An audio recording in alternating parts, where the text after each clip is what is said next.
আপনাদের চরণের আশীর্বাদে চলছি। আপনাদের এইখানে এসেই আজকে পেলাম যে এই কথা বলা যাবে না, কিন্তু অন্য কোনো জায়গায় আমার এই সারা বাংলাদেশে সাহস পায় না আমার সামনে এসে কথা বলতে যে এইটা বলবেন না।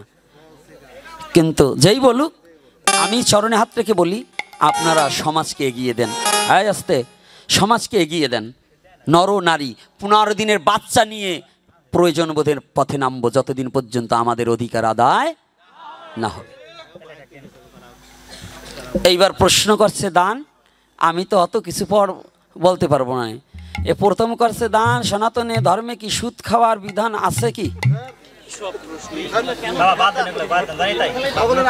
এটা কোনো উত্তর হবে না। এই প্রশ্ন সুদ খাওয়া, এক প্রশ্ন করতে করতে চুরি করা কি বৈধ? তো সবাই জানো, তারপরে চুরি করবো কি না করবো এটা খুব বলো কেন? আচ্ছা, এত প্রশ্ন দিলে এক এক প্রশ্নের থেকে 2000 করে টাকা দিতে হবে। প্রশ্ন অতিরিক্ত করা ভালো না। এখানে অনেকগুলো হয়েছে। শ্রাদ্ধ কয় দিনে করা যায়? এই নম্বর এলাকায় তো এই প্রশ্ন করা ঠিক নয়। সব নম্বর তো একই, হয়তো অন্য জায়গাতে যারা আইছে তারা হয়তো একটু আলাদা উলাদা আছে। তাই শালা ঘোষে 11 দিনে করাচ্ছি, ঘোষ দাস মাহস্য কাপালি তাই 11 দিনে করাচ্ছি, কত জায়গায় করাইছি। আর এই নমতে যদি প্রশ্ন করে কয় দিনে করব, তাই কি আর আমি থাকি? সমস্ত জাতির 11 দিন ওষুধ, 10 দিন ওষুধ, 11 দিনে শৌচ। আরে না, বাদ দেবো, সব বাদ দেবো কেন? সব বাদ দেবো কেন? কানে একটু জল দিয়ে তুই যাই। এইবার বলছে কোন কোন দিনে করা যায়। ও শ্রাদ্ধ কোন কোন দিনে করা যায় ওইটা আবার লেখে না, ওইটা আবার এই করে দিয়েছে। যাক, ভালো কথা লেখছে। শ্রাদ্ধ সব দিনে করা যায়, শুধু একাদশী বাদ দিয়ে হয়। কোন দিন? একাদশীর দিনে আপনাদের জন্য ওই যে কিছু রাক্ষস মার্কা লোক আছে না, যদি এটা মরে ওকে আনন্দতে পেট ফুলি ওঠে ববের ভরে, ওইগুলো যত তাড়াতাড়ি শ্রাদ্ধ করে ইয়ে চাল ডাল বাড়ি নিবার পারে, জম্বের খাওয়া খাবে বিদয় আপনাকে একাদশীর দিনও নির্দেশ দেবে, তাই না? হ্যাঁ, এই যে আছে কিন্তু আমার এই দলে এইখানে 2-3টা আছে, ওরা পরের বাড়ি খাবার জন্য খুব উৎপাইতে থাকে। ওরা ওই অমাবস্যা পূর্ণিমা 33 কিছু মানে না, ওইলেই হয় না? তো এই গ্রুপ থেকে সাবধান, একাদশীর দিনে কারো পিতামাতা শ্রাদ্ধ করবেন না। আর যদি সম্ভবত হয়, যেমন আমার এখন বর্তমান আইন করেছি, আমার দীক্ষিত যারা হবে তার মা বাবার শ্রাদ্ধে মৎস্য দিতে পারিবে না। যদি এইটার প্রতিবাদী হয় তাহলে আমার কাছে নাম নিতে পারবে, না হলে আমি নাম দেব না। কারণ আমি বহুত দেখেছি এরা মুখে যা বলে কাজে তা করে না। শাস্ত্রে স্পষ্টভাবে মাছ মাংস দেওয়া নিষিদ্ধ। আর যার বাবার শ্রাদ্ধে মৎস্য দেয় সে পাড়ার মাংস দিতে পারে, কারণ মাছ আর মাংস কোনো আলাদা বিষয়বস্তু। মাছও একটা জীবের দেহ, মাংসও একটা জীবের দেহ। যদি মৎস্য দেওয়া যায় তাহলে মাংসও দেওয়া যায়। আস্তে রাগ করবেন না, কিন্তু সত্য যেটা বলে যাব, মানবেন কি না মানবেন এটা আপনার ব্যাপার। কি মানবেন কি না মানবেন আপনার ব্যাপার, কিন্তু আমি কি বলবো না? ক্যানবাচাররা বলে না নেন নেন নেন না নেন না নেন। তো আমার দশা তদ্রূপ, আমিও ক্যানবাচার, আমার শ্রী চৈতন্যদেবের ক্যানবাচার হিসেবে এসেছি। নেন নেন নেন না নেন না নেন, তবু আমি বলবই। তো এই জন্য মাতৃপিতৃ শ্রাদ্ধে যদি পারেন মৎস্যটাকে বন্ধ করুন। ওই সমাজপতি আপনার বাবারে মুক্তি দিতে পারবে না, ব্রাহ্মণ আপনার বাবাকে উদ্ধার করতে পারবে না। আপনি পুত্র হয়ে, শাস্ত্রে লেখা আছে কোনো ব্রাহ্মণ অন্য কারো বাবাকে মুক্তি দিতে পারেনি, কোনো সমাজপতি দিতে পারেনি, কোনো পণ্ডিত দিতে পারেনি, কিন্তু পুত্র হয়ে পিতাকে মুক্তি দিতে পেরেছে। পুত্র হয়ে পিতাকে। আজকে আমি সবচেয়ে এই বাড়ি এসে একটা আনন্দ পেয়েছি, কি জানেন? সত্য একটা কথা বলি, রাগ করবেন না। আজকে আমার চোখের জল আমি ধরে রাখতে পারিনি। ঘরে বসে আমার খুব চিন্তিত ছিলাম। সে কথাটা সম্মুখে বলা উচিত নয়, অন্য জায়গায় যে বলা উচিত ছিল, তথাপি আজকে রাখতে পারছি না। আমি এই বাড়িতে এসে সবচেয়ে আনন্দ পেয়েছি, এত কষ্ট ভুলে গিয়েছি। প্রথম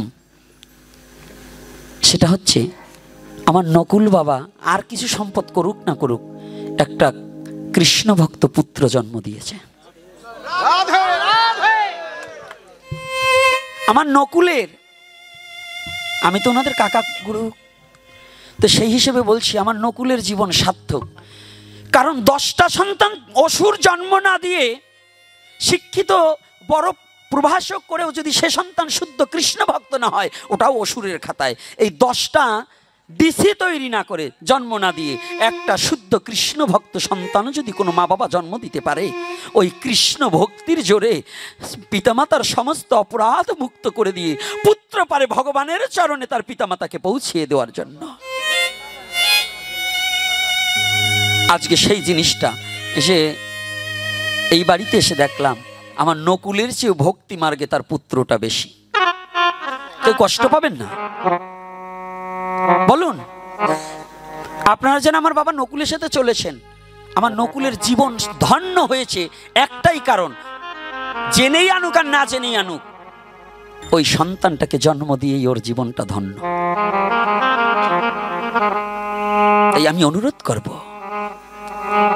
আপনার ব্রাহ্মণ আপনার বাবাকে মুক্তি দিতে পারবে না, আপনার সমাজপতি আপনার বাবাকে মুক্তি দিতে পারবে না, কিন্তু যদি একটা সৎ পুত্র কোনো মা বাবা জন্ম দিতে পারেন, ওই সৎ পুত্র যদি ভগবানের কাছে প্রার্থনা করে, শ্রদ্ধার সহিত যে কার্যকর হয় তাহাকেই শ্রাদ্ধ বলা হয়।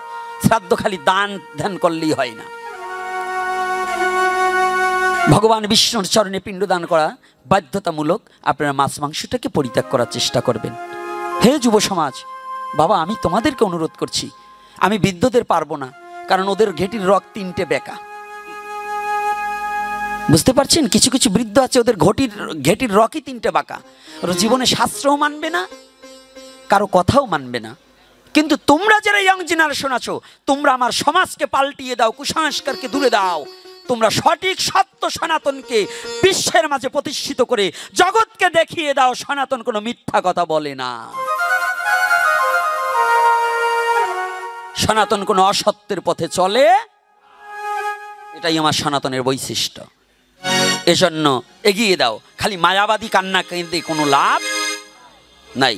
তো এইবার গেল পূর্ণিমা অমাবস্যায় একাদশীর দিনে করা যায় কি না? পূর্ণিমা অমাবস্যার কথা নিষেধ নাই, কিন্তু একাদশীর দিনে একেবারে অবৈধ, একেবারে অবৈধ। তাহলে প্রশ্ন চলবে, কিন্তু আর একটা কথাও চলবে। আমি তো লাভের জন্য আসি, আমি ভিখারি, আপনারা জানেন। আর আপনাদের দ্বারে ভিক্ষা করে কিন্তু আমার জীবন চলে, মন্দির চলে। তাই যাবে, কত টাকা কতভাবে নষ্ট হয়ে যায়। ভগবানের সেবার নিমিত্তে কিছু দান করবেন, কোনো কথা হবে না, উঠবেন না, প্রশ্ন আরও যা আছে সব কটার উত্তর দিয়ে যাব। কিন্তু আপনাদের কাছে যাবে, ওই পিছন থেকে আগে আসবে। এই যে যুব সমাজ, এইবার রাধে রাধে বলো, পকেটে হাত দাও, এইবার টাকার গাঁটি খোলো। ওই যাবে, কোনো কথা হবে না, সামনে না, পিছনের তা আসবে, একবারে পিছনে চলে যাবে, পিছনের থেকে সামনে আসবে। এইবার মায়েরাও ভাগবত শ্রবণ করলে কিছু দক্ষিণা দিতে হয়, কিছু দেবেন। আর আপনাদেরও বাবারা যারা কত টাকা কতভাবে নষ্ট হয়ে যায়, আপনাদের কাছে আমরা ভিক্ষার হাত বাড়িয়ে দিই, যাতে আপনাদের এই টাকায় ভগবানের সেবা। এই কথা হবে না, তোমাদের বলি পিছনের তা আসতে, তোমরা সামনের দিকে যাও, পিছনে যাও, চলে একবারে পিছনের তা আসবে, এক সাইড করে যাও, পিছনের দিকে আসো। এইবার আস্তে আস্তে। এবং হরিণ মাছ মাংস কাটা যায় কিনা? যদি কারো জাতি ব্যবসা থাকে, যে কসাই বৃত্ত জীবন, তার জন্য সে ওই কসাইগিরি করতে পারে, জাতিবিদ্যা কুলভূষা আর সব ফাঁসাফুসা। কিন্তু কসাই ভিন্ন, কারো জন্যই পশু হত্যা বৈধ নয়। আচ্ছা, আর একটা ধর্ম করেছে, সনাতন ধর্মে মুখাগ্নি কেন করা হয়? মৃত্যু ব্যক্তির বুকের উপর কেন? ইয়া বহুত বলেছি, আর এখন বলবো না, এ আমার এপিসোড দেখে জেনে নেবেন। আচ্ছা, দীক্ষা নেওয়া কেন প্রয়োজনীয়তা? পিতামাতা জীবিত থাকতে সন্তানের কর্তব্য কি? বাহ, এইবার একটা প্রশ্ন, এই একটা কথা ভালো লেগেছে। কিন্তু আর যে প্রশ্ন করেছেন ওগুলো আমার এপিসোডে আছে, দেখে নেবেন। এই কথা বলা যাবে না, আগে কথা শুনতে হবে। তোমরা কথা বলবা না, আগে কথা শুনো। এখানে যে কথাটা বলা হয়েছে, পিতামাতা জীবিত থাকতে পুত্রের কর্তব্য কি? যদি পিতামাতা জ্ঞানী এবং সৎ হয়, তাহলে তার বাক্য প্রতিপালন করা এবং তার সেবা করা। আর অসৎ প্রবৃত্ত পিতামাতা হলে তার বাক্যকে উপেক্ষা করে সঠিক ধর্ম নিরূপণ করা।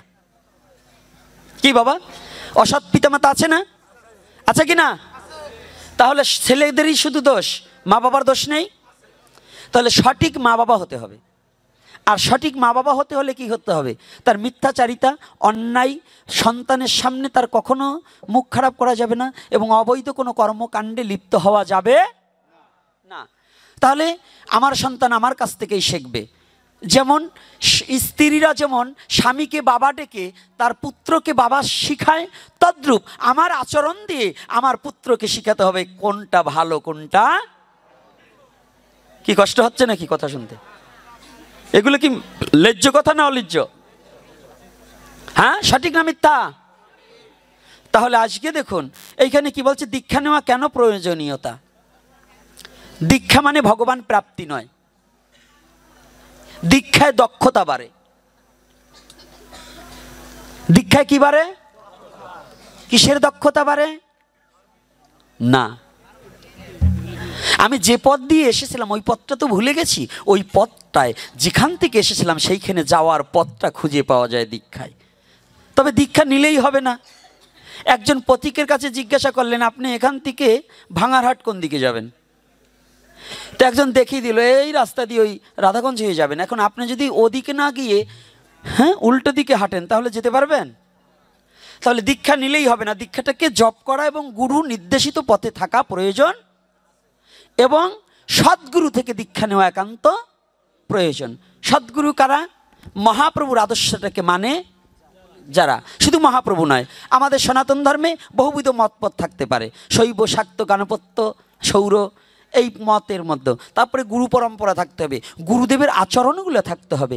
অনেকে গুরুর আচরণ আছে, পায়রা শিষ্য করে, নিজের বউকেই বুঝাতে পারে না। আছে কি না?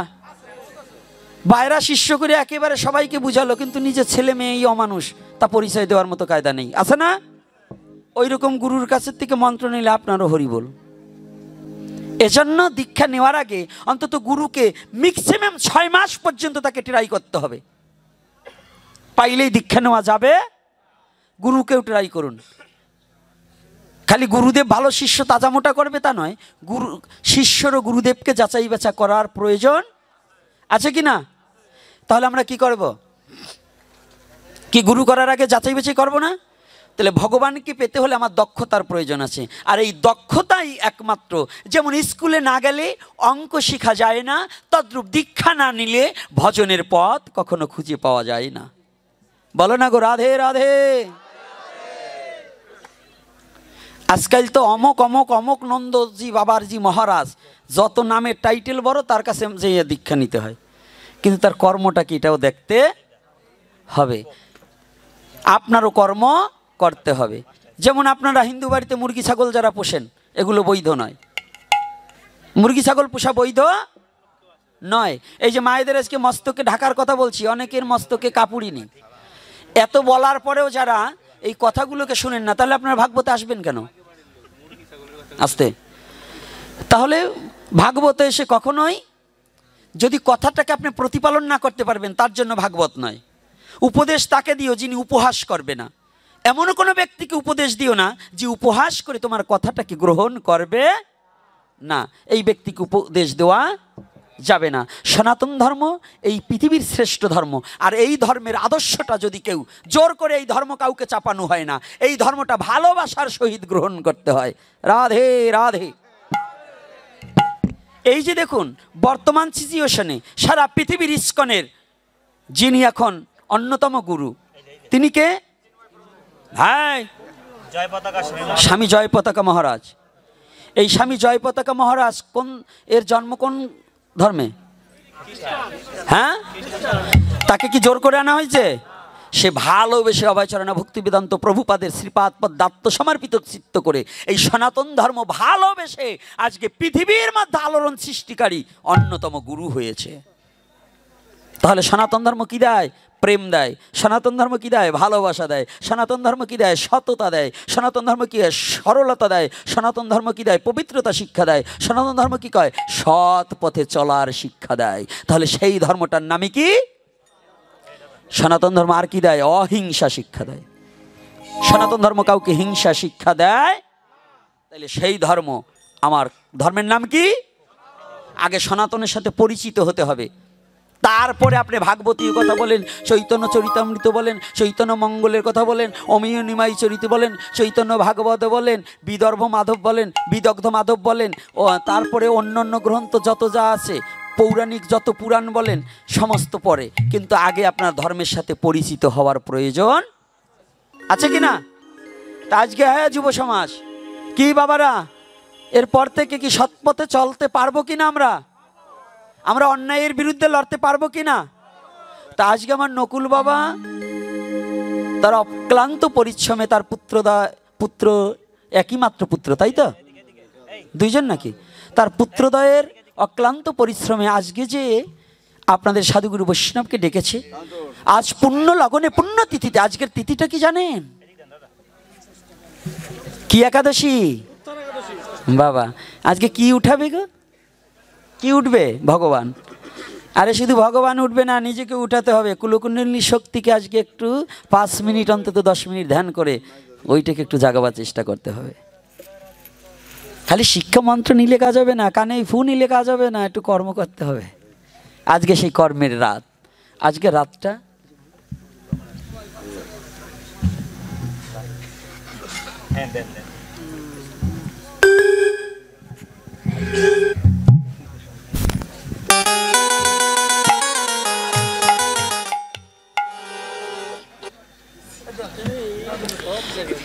জয় শ্রী রাধে।